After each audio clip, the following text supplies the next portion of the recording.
What did you think about this year's season of My Hero Academia? Leave a comment down below and I'll get back to you shortly. Whilst you're there, be sure to like, favourite, subscribe, click the bell and do all the YouTube stuff that YouTube wants you to do, because YouTube is an increasingly scary place for small content creators. Support your local small content creator today, it will do them a power of good. And hopefully we can get to 70 subscribers by the end of this year. But between then and now, let's go on to the review. So kicking us off, it's the first arc of this season, which is the joint training arc. To be honest with you dear listener, my feelings towards this arc haven't really changed all that much since my season 5 review so far video. On balance, I have to say that I really enjoyed it for what it is, though I totally understand why others didn't enjoy it quite as much as I did.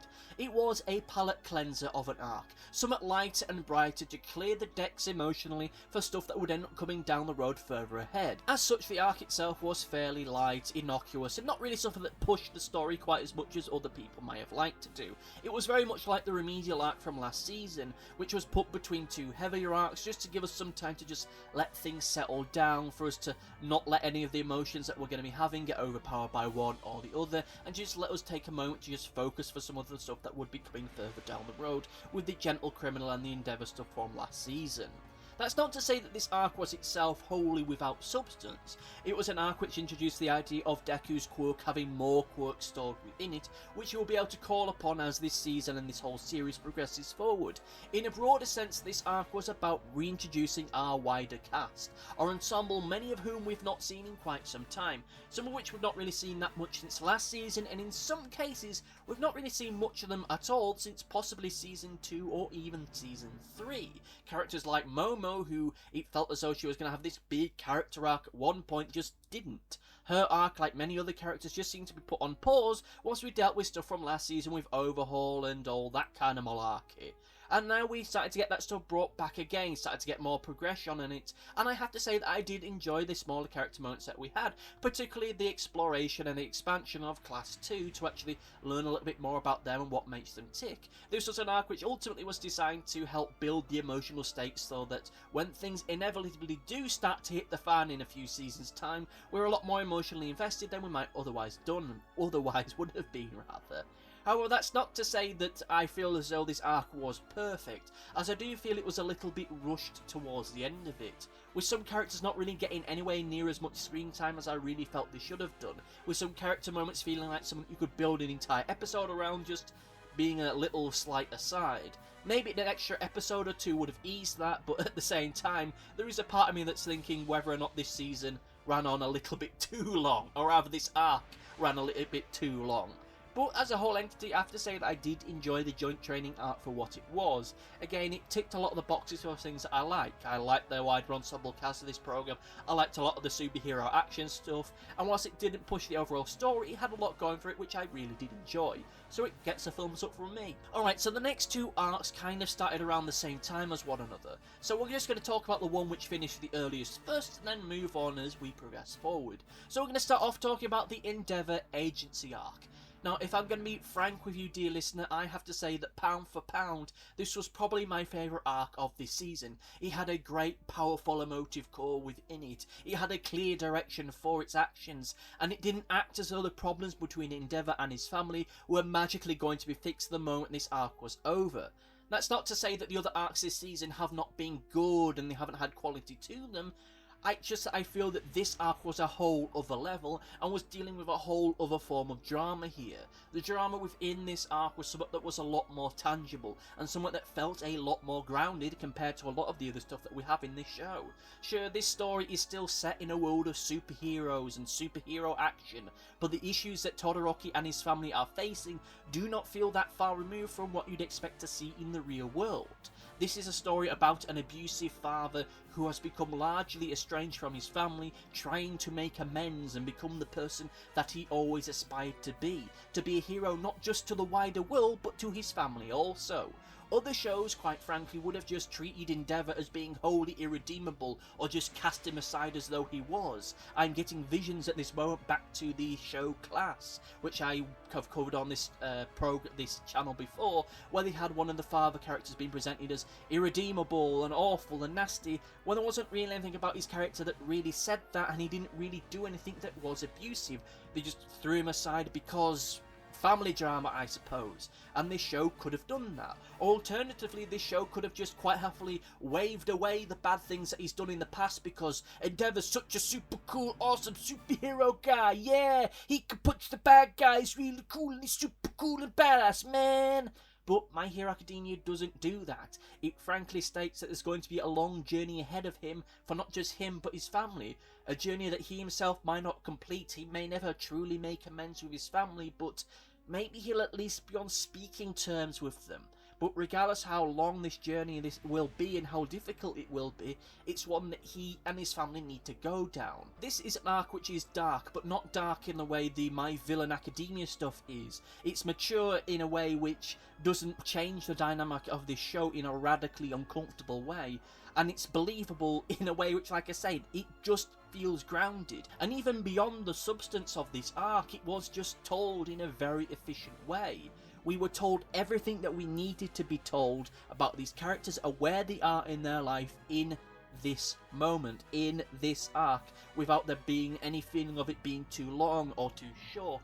It was paced perfectly for what we needed to see, something which I honestly can't say was the case for the other two arcs. This arc was, again, possibly for me the best arc of this season, as it had everything that you needed to get for an arc like this without it being too long or too short. It gets the biggest of thumbs up from me. I don't really know why I've adopted thumbs up as being the recommendation level, the star system, but whatever. I think it's fantastic. I think it's the strongest bit in this season, but of course, disagree, by all means leave a comment down below. Okay, so moving on, there's technically two arcs at play here, the Meta Liberation Army arc and the Paranormal Liberation War arc. Because the Paranormal Liberation War arc has only just started and is only a couple of episodes long, I'm not going to do a whole section talking about that because there's not much to discuss. So I'm going to discuss what I would have discussed with that, with the Meta Liberation Army stuff, so let us just get into the Meta Liberation Army arc.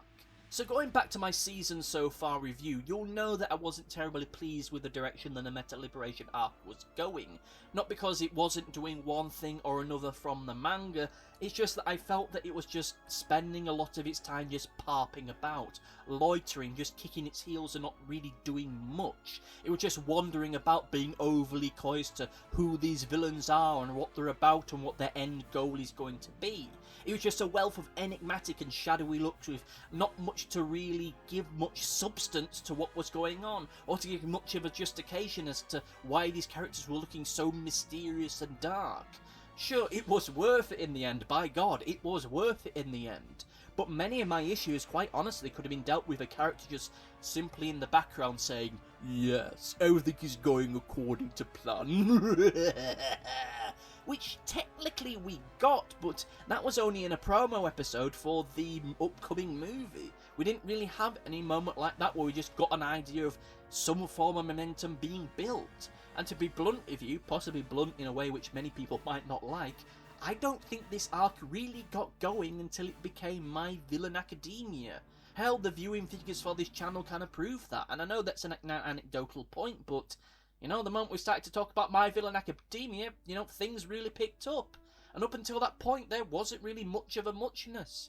And I, as a video creator, could just sit there and just propose theories which, sure, ultimately turned out to be wrong, but I'd rather be put out of my misery sooner rather than later than those things and actually give me something substantive to talk about. But you know what, enough waffling, let's just talk about what actually the meat of the arc was, the good part of it, which was the My Villain Academia stuff, which was, without a shadow of a doubt, the most fascinating part of this season, and possibly one of the more fascinating aspects of this series so far.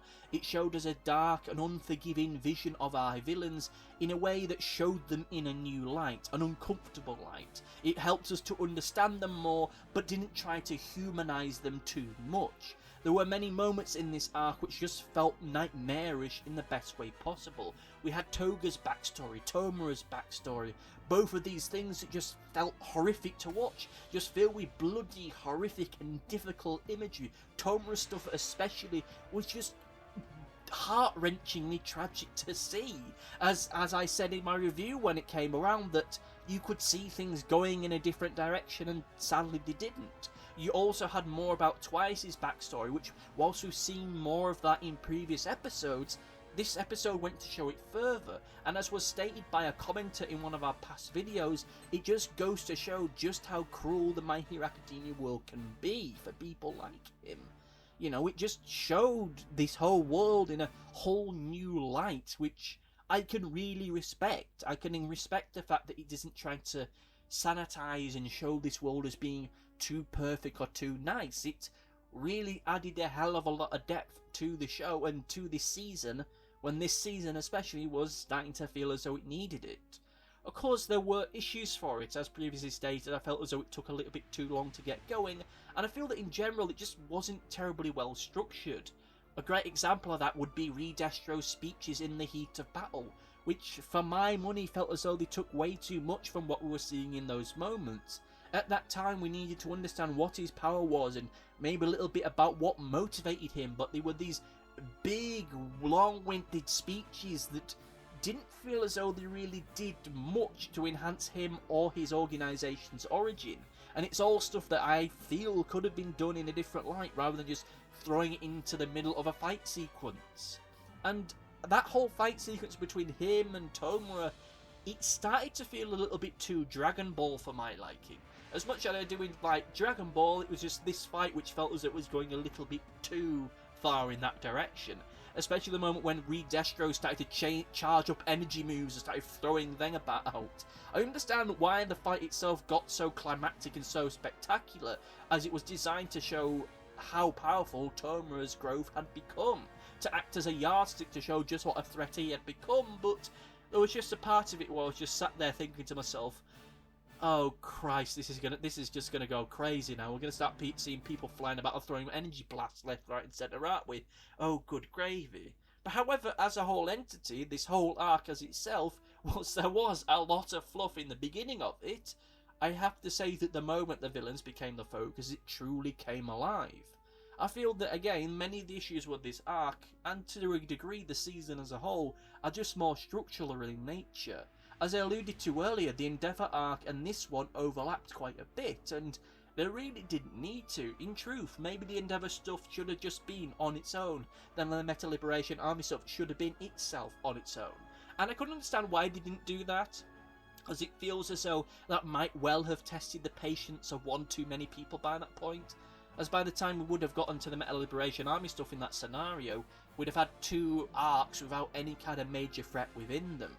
Which, it would have been a bit too much for some people. Like, towards the beginning of the season, we had the moment where Endeavour met Dabi, and we all knew, or whatever, we all thought what was coming next, but that thing didn't come next. It just kind of faded off into the background and hasn't been brought up again, and probably won't be brought up again until next season. But, you know, as a whole, this arc turned out alright in the end. Now, we're going to get into our overview, the overall thoughts about the season as a whole. Okay, so now the overview where I talk about the season as a whole, and I have to say, as a whole, I did enjoy it a lot. It had many of the hallmarks which I praised this show for and have praised it for in the past. It really utilised its extended cast to the fullness. Maybe not quite as fully as I would have liked it to do, but it certainly did it in a way which was engaging for the time that they were on screen. It's had some really powerful character moments of very different flavour to them, some more powerful, more relatable character moments with Endeavour and Shoto, and just some horrific ones with Toga and Tomura, and twice later on in the My Villain Academia stuff. It managed to balance the power creep fairly well, at least it did when Midoriya unlocked his black tentacle power thing. With Tomura and Redestro, well, the jury's out on that for a little bit while longer, but as a whole it did help to keep things grounded for a program like this, not just the power level stuff, but also the characters themselves. They still feel human, and it still feels as though we're watching real people dealing with all this, and it's not gone full on alien superhero territory for a minute yet. However, I do feel that this season had moments within it which just felt a little bit too long. As a whole entity, it felt as though it took a little bit too long to get up to speed, as it only felt really in the My Villain Academia stuff where it was really going at full pelt for me. There were some great story moments, some thrilling story developments, but compare it to last season, I still feel that last season was my favourite overall, but You know, that's just the way these things are going to go. This season, however, is not lacking in praise and reasons to praise it. It is very much deserving in praise, and I still enjoyed it very much. Great season overall. Now it's time for Comment Corner. This week we got 2 comments from Scott TV Gamer. His first comment is about his feelings about this year's season. He says that he loves this season as a whole, and it's probably their 3rd favourite season, right behind Season 4 and Season 2. Those are fine choices, and honestly I need to go back and rewatch some of the past seasons now and get them a little bit fresher in my memory. I don't feel as though I'm quite in a position yet where I can start ranking them as to say which is my 1st favourite, 2nd favourite and 3rd favourite just yet, but maybe in time I'll be able to do that. And besides anything else, I want to go back and watch them because I really like this programme, and I feel as though I might need to do it for some future projects. I don't really know yet. I've been considering doing some what if videos for a while now, but I feel I need to do a little bit more research into them for going forward so they actually have a decent enough quality for you dear listeners, because that's what you deserve. Still, fine choices overall. Their second comment is about clarifying a couple things I brought up within my last review, where he talks about the fact that Hawks didn't kidnap Best Jeanist. He seemingly killed him to prove his loyalty to the Liberation Army, Villain League, Paranormal Justice, Friend Zone people.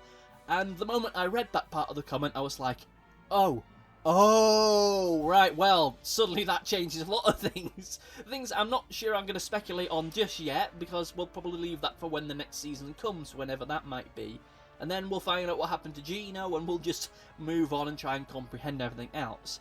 And they end up talking about how this next season isn't going to be the end of My Hero Academia. There's probably going to be at least 7 or 8 seasons, so we've got like another 2 or 3 seasons left in the tank for My Hero Academia, which is fair and it's understandable, and I understand that being the case of things. It's just that I don't know. I apologise if I'm sounding a little bit too fatalistic for some people in the last review that I did. I didn't intend to. It's just I felt a little punch drunk because a lot of programmes that I watch in my spare time just had their final episodes around the same time as one another.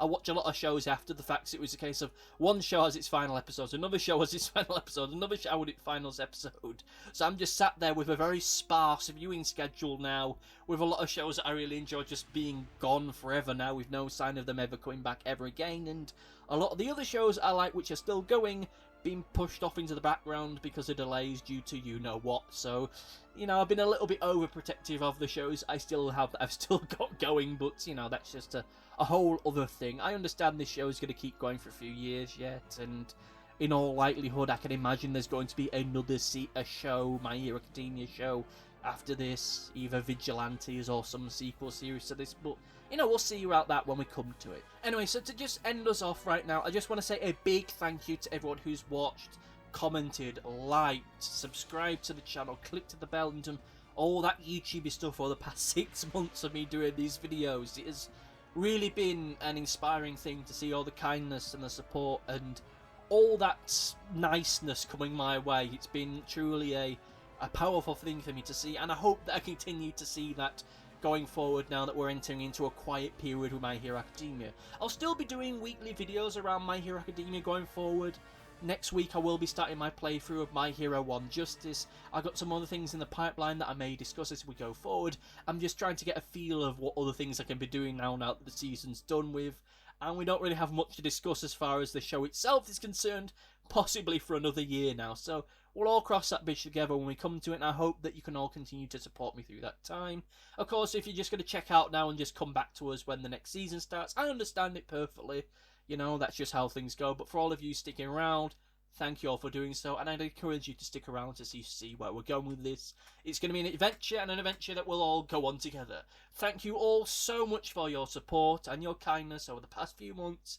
It's been truly inspiring, and it has really done me a power of good. Thank you all for watching, and see you next time. Goodbye! Thanks for watching. Be sure to like, favourite, subscribe, click the bell, and do all the YouTubey stuff that YouTube wants you to do. Go on, it'll do me a power of good. Until next time, my friends, goodbye!